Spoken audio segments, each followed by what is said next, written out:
Seja bem-vindo aqui no meu canal. Você que é novo, nova aqui, já quero te pedir, abaixo do vídeo tem um botão vermelho, clica nele, se inscreva e ative as notificações.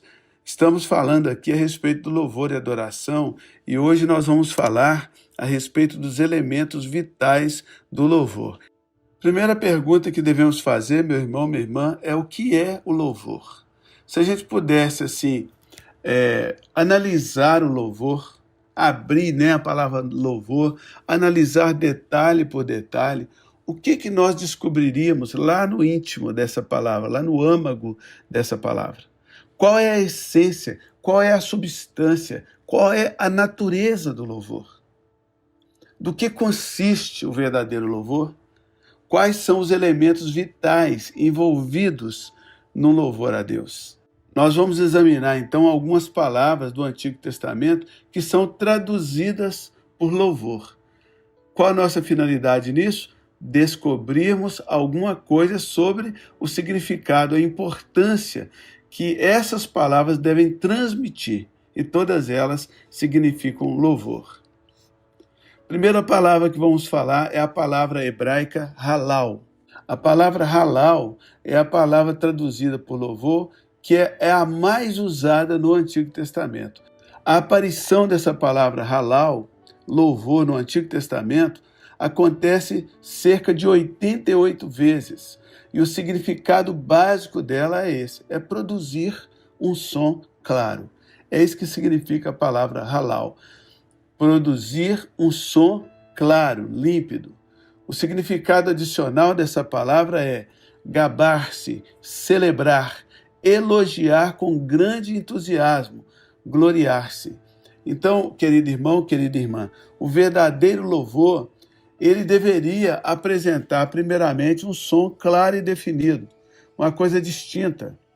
Não deveria haver nenhuma confusão com relação à função do louvor. Tem que ser algo claramente reconhecível por aquilo que é, ou seja, uma menção de celebração. Quando a gente se gloria em Deus com entusiasmo, as pessoas têm que entender o que está acontecendo ali. Por isso estamos falando de algo em português. E a segunda palavra que é derivada da palavra halal é a palavra hilui. O significado dessa palavra é uma celebração de ações de graças pelo término da colheita. É bem específico. Você recebe uma bênção de Deus, você tem uma colheita e ali você expressa palavras de gratidão, de celebração, de ações de graça por aquela bênção recebida. Esse tipo de louvor, ele deve ser expresso com muita, muita alegria. Você tem que imaginar uma cena após uma colheita, né? Em qualquer país agrícola, como o nosso Brasil, isso ilustra a essência dessa palavra. Acaba de fazer uma colheita maravilhosa e todo mundo começa a dar graças a Deus em alta voz. Esse é o louvor, é o hilui, que significa essa palavra. Então, quando a gente pensa na colheita, a gente tem que pensar que aqueles longos meses de espera para a plantinha crescer, frutificar, amadurecer, né? Tudo isso gera uma expectativa de colheita. E depois também temos que lembrar do trabalho duro, né? Que termina, quando você termina a colheita, termina também um trabalho duro. As ferramentas são colocadas de lado e aquela safra está segura, está lá na tulha, né? Como falava antigamente, está lá no paiol. Então aí é tempo de celebrar o término da colheita com sucesso. É tempo de alegria, de celebrações, de cânticos, de danças. A ordem do dia é alegria, regozijo. É uma expressão de ações de graças, de louvor ao Senhor por aquela colheita e por aquele trabalho feito. Quando a gente fala colheita, todo mundo pensa no grão que é colhido, mas a colheita envolve toda uma logística, todo um trabalho, envolve muito suor, muita força de trabalho. Eu tenho um amigo meu que ele tinha 3 fazendas e ele tinha plantado em suas fazendas mais de 700 mil pés de café, das mais diversas qualidades. E ele empregava ali mais de 100 pessoas na colheita do café, porque não era uma colheita mecanizada, devido ao terreno acidentado, muito morro, né? E ele empregava ali mais de 100 pessoas na colheita do café. Então, quando você imagina uma colheita de café, você não pode imaginar só o grão de café dentro de um pacote. Você tem que imaginar que houve todo um trabalho. E essa palavra, Hilui, é a celebração por todo esse trabalho, por toda a bênção do Senhor sobre aquela planta, algo desde o seu início até o seu término. A terceira palavra que é traduzida por louvor no Antigo Testamento é terrilá, ou terrila, que também é derivada de halal, de louvar. Dessa vez, a ênfase está no cantar. O terrilá, ou terrila, é cantar. Cantamos o nosso halal, que é o nosso louvor. Cantamos a nossa celebração. Cantamos com clareza um cântico de louvor a Deus. Celebramos o Senhor com cânticos. Então, o hino, o cântico de louvor a Deus, ele tem que ser claro. Deus tem que estar no centro, tem que ser muito bem expressado. As pessoas têm que saber que você está louvando a Deus. No Terrilá, nós cantamos, gloriamos com entusiasmo a respeito do Senhor, tanto na letra quanto na música. A quarta palavra, que também significa louvor, é o Shabak. Shabak, no hebraico, significa gritar com alta voz. É um grito de triunfo, gloriar-se na vitória. Geralmente, quando eu estou ministrando louvor, eu sempre incentivo toda a congregação a dar um grito de adoração, um grito de triunfo diante do Senhor. Por quê? Porque é bíblico, é o Shabak. O louvor nem sempre ele tem que ser um som alto, tem que ser gritado. Pode ser também um louvor calmo, tranquilo. Nem sempre a gente tem que gritar, mas há um momento, existem ocasiões em que um grito de triunfo, ele é a única maneira apropriada de louvarmos o nosso Deus. No Salmo 47:1 está: gritai a Deus com voz de triunfo.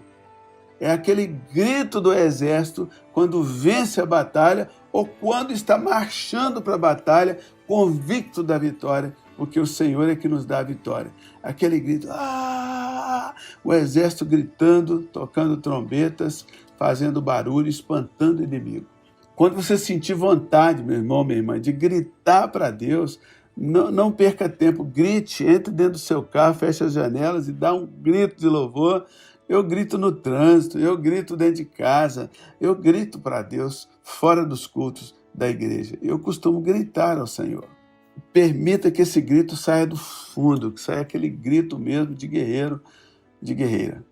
Uma outra palavra para louvor, que significa também louvor, é zamar. A palavra zamar significa dedilhar ou tocar cordas. Esta é uma referência óbvia ao louvar a Deus com instrumentos de cordas. Isso também nos faz uma referência no sentido de cantar os louvores a Deus com acompanhamento de instrumentos musicais. E é gostoso demais a gente tocar para Deus, tocar um instrumento para o Senhor, todos os tipos de instrumentos, né? É maravilhoso fazer assim um glorioso hino de louvor a Deus com seus instrumentos.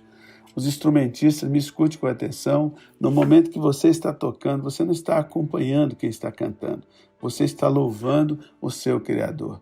Dedilhe o seu instrumento perante o Senhor, perante a face do Senhor. A outra palavra que também é traduzida por louvor no Velho Testamento é a palavra iadar.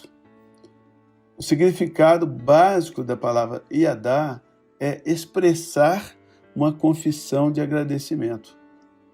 Essa palavra, ela também transmite a ideia, iadar também, o significado dela transmite a ideia de estender as mãos, dar graças a Deus com as mãos estendidas em direção a Deus. É o levantar as mãos, iadar. Então a gente já viu aqui que o louvor é produzir um som claro, o louvor é celebrar com ações de graça pela colheita, é fazer isso cantando, fazer isso gritando e fazer isso levantando as mãos.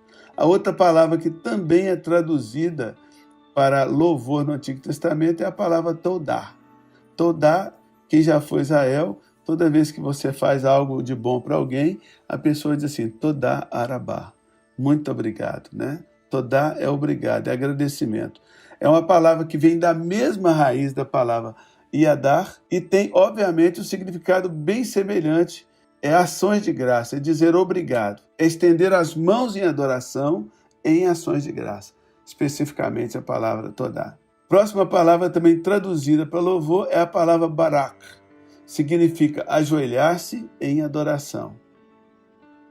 Nesse caso, a postura do corpo, a postura física, ela fala muito mais do que as palavras. Quando você se ajoelha em adoração, você está falando sem palavras. Então, quando você ajoelha diante de alguém, significa que você manifesta a sua humildade e demonstra a dignidade, a superioridade da pessoa diante de quem você se ajoelha.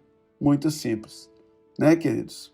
Então, acabei de falar das palavras hebraicas que são traduzidas para louvor, que é o halal, hilui, ou hilui, tehilá, ou tehila, shabak, zamar, iadá, todá e barak. Todas elas significam louvor de uma forma peculiar, tá bom? Assiste mais uma vez esse estudo bíblico, coloca aí no 2.0 para você gravar muito bem quais são os significados bíblicos do louvor, para que você saiba que está realmente louvando a Deus. Amanhã nós vamos falar dos ingredientes do louvor. Você não pode perder o vídeo de amanhã. Tá bom, gente? Agora vamos orar, vamos falar com Deus. Pai Celestial, nós te louvamos, te engrandecemos, te exaltamos.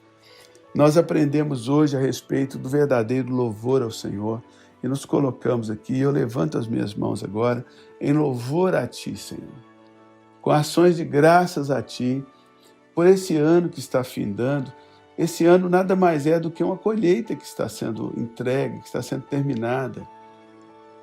Nós tivemos tantas situações nesse ano que poderíamos ter desistido, mas o Senhor nos susteve, o Senhor nos sustenta.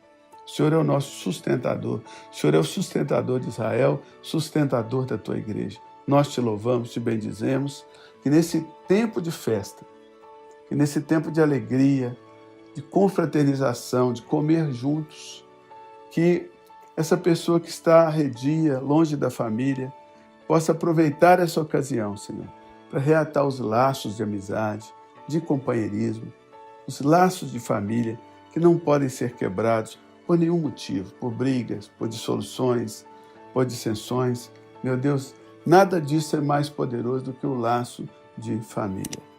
Que as famílias estejam unidas, que o coração dos pais se converta aos filhos e o coração dos filhos se converta aos pais, agora em o nome do Senhor Jesus Cristo. Amém.